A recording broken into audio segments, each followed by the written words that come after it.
নেতা আমাদের কেন্দ্রীয় মন্ত্রী হোম মিনিস্টার মাননীয় অমিত শাহজি আসবেন এবং আমাদের চিফ মিনিস্টার আসছেন। তারা আমাদের দলনেতা তৈরি করবেন, দলনেতা সেদিন ঘোষণা হবে। আমাদের যে বিধায়করা জিতেছেন সেই বিধায়কদের সাথে আমাদের আনুষ্ঠানিকভাবে আমাদের মুখ্যমন্ত্রী যে ঘোষণা হবে বা দলনেতা যে ঘোষণা হবেন সেই শিলমোহর দিতে অমিত শাহজি আসছেন। তাই আমি এবং আমার সাথী জ্যোতির্ময় মাহাতো, সাংসদ সংসদ আসেন, বিমান আসেন, আমরা এটা আজকে এলাম। আমরা এই কনভেনশন সেন্টারে আমাদের সেই মিটিংটা হবে এবং কেন্দ্র নেতৃত্বের নির্দেশ মতো আমরা এসেছি এবং আমরা এখানে সরকার করছি, মুখ্যমন্ত্রী ঠিক হবে। মুখ্যমন্ত্রী প্রসঙ্গে মুখ্যমন্ত্রী বলছেন ইস্তফা দেবো না, গতকাল কে চেয়েছে?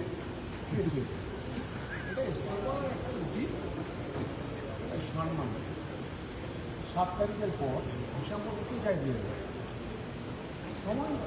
এটা তো রাজনীতি নিয়মে 5 ইয়ার্স। 7 তারিখে যদি সরকার 7 তারিখের মধ্যে না হতো তাহলে এটা রাষ্ট্রপতি শাসন করতে হবে। তার জন্য 7 তারিখের আগে 4 তারিখের রেজাল্ট বের করতে হয়েছে। এটা হচ্ছে আনুষ্ঠানিক একটা প্রক্রিয়া নির্বাচনে। সেখানে উনি যদি না দেন আমরা তো চাইতেই যাবে না।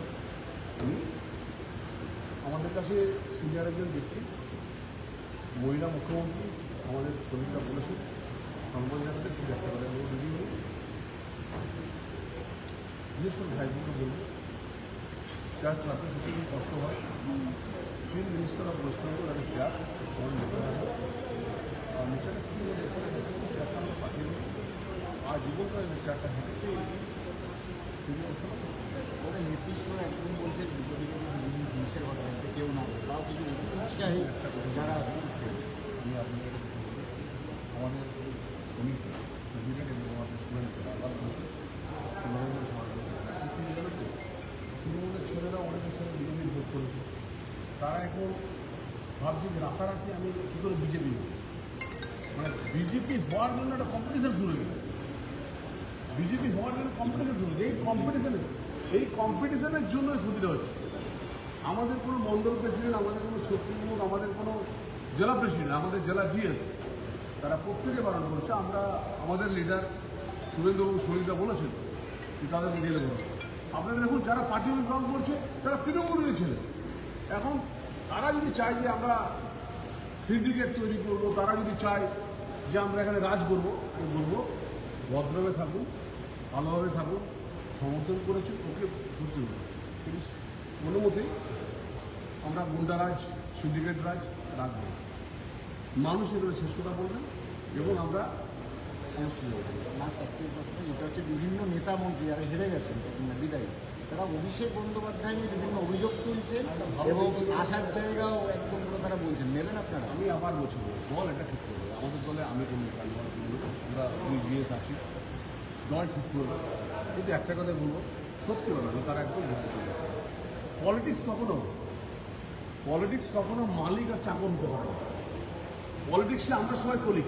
বিমনদা আছে এখানে বিধায়ক, শঙ্কর আছে বিধায়ক, আমি সাংসদ, আমার বন্ধু জ্যোতির্ময় সাংসদ, আমরা সবাই কলিগ, আমরা সবাই সহকর্মী, নট মালিক আর কর্মচারী। অভিষেক বন্দ্যোপাধ্যায় যেদিন থেকে মুকুল রায়, শুভেন্দু অধিকারী, সৌমিত্র খাঁ এরা যেদিন দল ছেড়ে বেরিয়ে যায় সেদিনই বুঝতে হবে যে মালিক আর কর্মচারী তৈরি হয়েছে। যেদিন থেকে অভিষেক বন্দ্যোপাধ্যায় দল এসেছিল তৃণমূল কংগ্রেসে সবাইকে কর্মচারী বানিয়ে দেয়। আমরা কর্মচারী করতে হলে তো আমরা বিজনেস করতাম, আমরা চাকরিতে পরীক্ষা দিতাম, আমরা চাকরি পাওয়ার চেষ্টা করতাম, আমরা চাকরি পেয়েছিলাম। কিন্তু প্রধান হচ্ছে ও সবাইকে কর্মচারী করে দিয়েছিল। আর পুলিশ অফিসারদেরকে, অনেক পুলিশ অফিসারকে, এবং সবাই তো নয়, এই রাজীব কুমার, আলাপন বন্দ্যোপাধ্যায়, এই দুজনও কালপ্রিট। এই দুজনের জন্য তৃণমূল কংগ্রেসের ক্ষতি হয়েছে, এটা বাস্তব। বিরোধীদেরকে কেস দিয়ে দেওয়া, শুভেন্দু অধিকারীর মতো নেতাকে তার ঘরের বাড়ির সামনে ডিজে বাজিয়ে দেওয়া, আমাকে ঘর ব্লক করে দেওয়া, আমাদের জ্যোতির্ময়দাকে কতরকমভাবে ফাঁসানোর চেষ্টা, আমাদের শ্রমিকদেরকে ফাঁসানোর চেষ্টা, এইগুলো হয় না। রাজনীতিতে কিছুটা হাত মিলিয়ে রাখতে হবে। পলিটিক্স তো আমরা রাজনীতি করছি, নীতি আলাদা হতে পারে। আবার বলছি, আমার মনে হয় অভিষেক বন্দ্যোপাধ্যায় রাজনীতি থাকুক। ও আমাকে বলেছিল অনেক কথা, আমিও সেই কথা বলছি, রাজনীতিতে থাকুক, কিন্তু কখনোই মনে করবেন না তৃণমূল কংগ্রেসের একটা বুথের কর্মী আপনার কলিগ, আমার কর্মচারী আমাদের বিজেপি যা ঠেকাচ্ছে, আমরা অতীতেও যারা আইনজীবী করেছি সেটাই বলবো। আমি জানি না উনি ভবিষ্যতে আইনজীবী করবেন কিনা। প্রচুর প্রচুর টাকা বিদেশে গেছে, প্রচুর টাকা ফান্ডিং হয়েছে। তিনি আদৌ এই কর্মীদেরকে বিপদে ফেলে দিয়ে চলে যাবেন। আমরা ভালো কর্মীদেরকে নিশ্চয়ই সরকারে আমরা নিশ্চিতভাবে কোনোভাবে আমরা তৃণমূলের নেতৃত্ব যারা আছি জেলা স্তরে আমরা কোনোদিনভাবে আঘাত দেবো না, এবং আমরা প্রত্যেকেই আমরা সেই সম্মানটা নিশ্চয়ই দেবো। তারপর পার্টিতে আসবেন কি আসবেন না সেটা আলাদা।